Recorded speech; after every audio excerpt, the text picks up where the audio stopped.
अस्सलाम वालेकुम मेरे प्यारे बहन भाइयों, क्या हाल है। मैं उम्मीद करना ठीक होवोगे। अल्लाह दे करम फजल नाल मैं भी ठीक हाँ।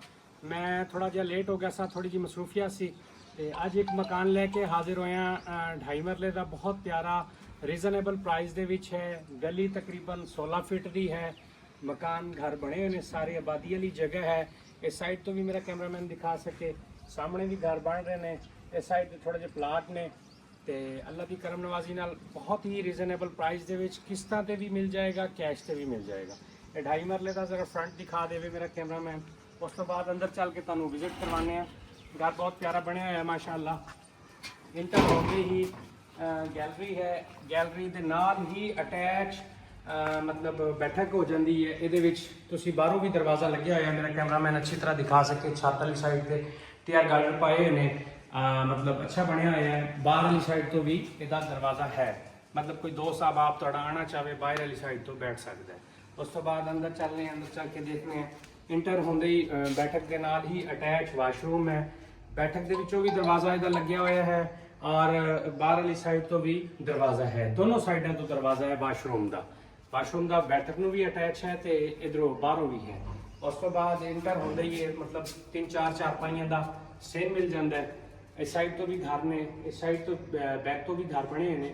तो इस साइड तो इंटर होंदे ही किचन आ जाता है। किचन के नाल ही इधर जगह बनी हुई है कपड़े धोने लई, मतलब क्लीन वाशिंग एरिया मतलब हो गया। कपड़े शपड़े धोने लई जगह बनी हुई है, उतो छत्ती हुई है ताकि मतलब गर्मी की शिद्दत तो बचा जा सके। इत्थे ही बोर होया है, मोटर भी बीच मिलेगी, सारा कुछ मुकम्मल तुहानू मिलेगा। और उस तो बाद एक इंटर होंदे ही कमरा है, बहुत हाल कमरा है, बड़ा कमरा है। तो कमरा मेरा कैमरामैन तुहानू दिखा सके, तसल्ली नाल देख सकते हो तुसीं। वेंटिलेशन की विंडो भी लगी हुई है। कमरा अच्छा बनया हुआ है, खूबसूरत बनया हुआ है, पेंट होया हुआ है कमरा।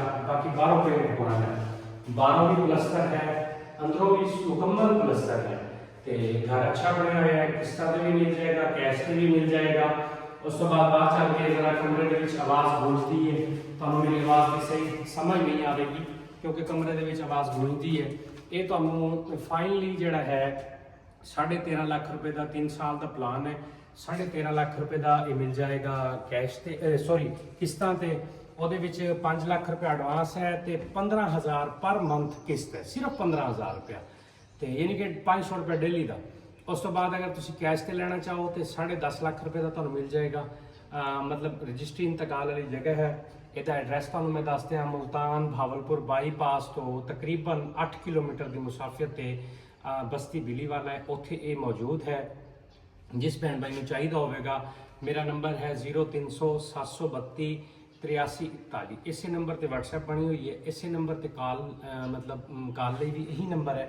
जिस भैन भाई को चाहिए होवे वो मेरे रब्ता कर सकता है। मौके पर कब्जा पहले अपना अगर कैश से लाओगे तो पहले अपने ना कराओ, कब्जा लो। जो तुम जहनी तौर पर मुतमईन होवो उदों मैनू पेमेंट देना। और अगर तुम किस्तां ते लाओगे उस टाइम भी पहले स्टाम कराओ, अपना कब्जा लो। उस तो बाद तुम मैनू इहदा जिहड़ा एडवांस है वो दोगे। पहले शिफ्ट होवोगे फिर एडवांस दोगे मैनू तुसीं।